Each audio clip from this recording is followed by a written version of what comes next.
Alors, voici la correction de l'exercice numéro 3 de la fiche.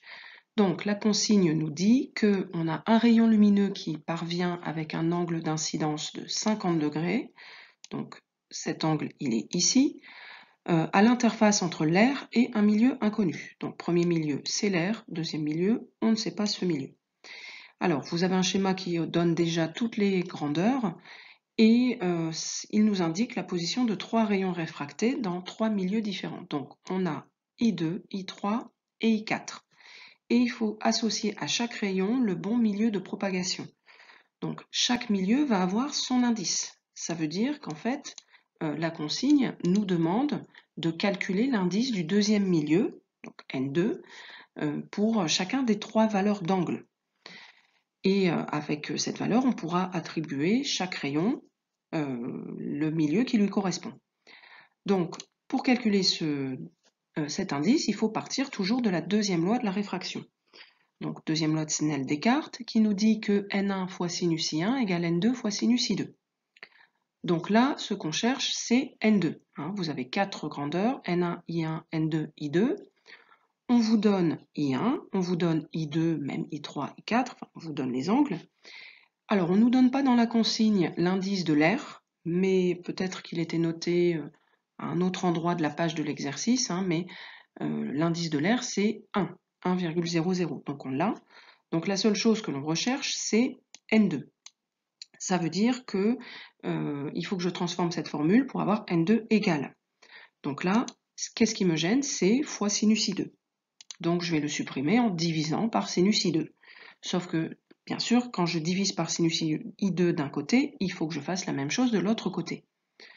Donc en faisant ça, les sinus I2 se suppriment et il nous reste N2, donc on va appeler N deuxième milieu, puisque ce ne sera pas toujours N2, ça dépend de la notation de l'angle. Vous avez I2, I3, I4, donc on va avoir N2, N3, N4. Donc qui est égal à N1 fois sinus I1 divisé par sinus I2. Donc il faut absolument écrire cette formule avant de faire les calculs. Alors, une fois que vous avez cette formule, donc je vous la rappelle, pour le deuxième milieu 2 inconnu, on ne sait pas encore ce que c'est, N2 va être égal à N1 fois sinus I1 divisé par sinus I2. Donc, il suffit de remplacer par les valeurs. I1 sera le même pour les 3 rayons, ce sera toujours 50 degrés, et le sinus de I2, ici, on le revoit dans la consigne, c'est 36 degrés.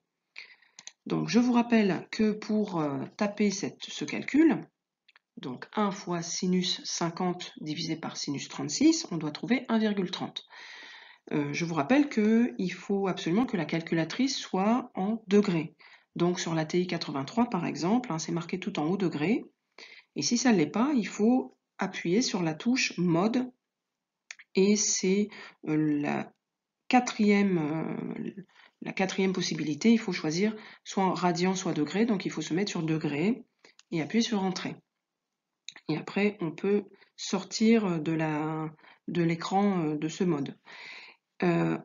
Donc, si j'ai 1,30, je regarde l'indice 1,30, il n'y a pas, mais le plus proche, c'est 1,31. Donc, ça va être de la glace, le deuxième milieu. Alors, le milieu 3, qui va avoir comme angle I3, donc on va essayer de respecter les bonnes notations. N3, ce serait N1 fois sinus I1, divisé par sinus I3, cette fois. Donc, I3 qui vaut 31,5.